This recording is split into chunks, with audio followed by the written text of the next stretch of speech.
வணக்கம். இப்போ நீங்க பார்க்கக்கூடிய இந்த கட்டுக்கொடி சிறு கட்டுக்கொடி. இதில் இன்னும் சில ரகங்கள் உள்ளன. சிறு கட்டுக்கொடி, பெருக்கட்டுக்கொடி, வெள்ளை கட்டுக்கொடின்னு சில ரகங்கள் உள்ளன. இந்த கட்டுக்கொடிகளுடைய பயன் என்னன்னு சொல்லி பார்த்தோம்னா, ம். நம்ம உடம்பில் உள்ள ஒட்டுமொத்த ஹீட்டையுமே குறைக்கக்கூடிய ஒரு அபூர்வ மூலிகை தான் இந்த கட்டுக்கொடிகள். இந்த கட்டுக்கொடிகள் நம்ம எப்படி பயன்படுத்துகிறோம்னா, இந்த கட்டுக்கொடி இலைகளை வந்து சரியாக அடையாளம் கண்டுபிடிச்சி ஒரு 15 டு ஒரு 20 இலை எடுத்துக்கங்க. ஒரு 100 ml தண்ணி நல்லா மிக்ஸியில் போட்டு ஒரு அடி அடிச்சுட்டு ஒரு காட்டன் துணியில் வடிகட்டி வச்சிட்டிங்கன்னா அடுத்த 10 நிமிஷத்துலேயே அது கேக்காக மாறிடும்.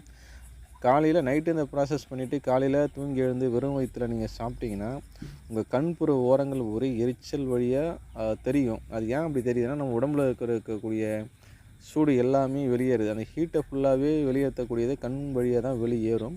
அப்போ நம்ம தெரிஞ்சுக்கலாம் நம்ம உடம்புல இருக்கிற ஹீட்டெல்லாம் வெளியேறுதுன்னு. இதை நல்லா கரெக்டாக அடையாளம் பார்த்துங்க. கிடைச்சா இதை பயன்படுத்துங்க.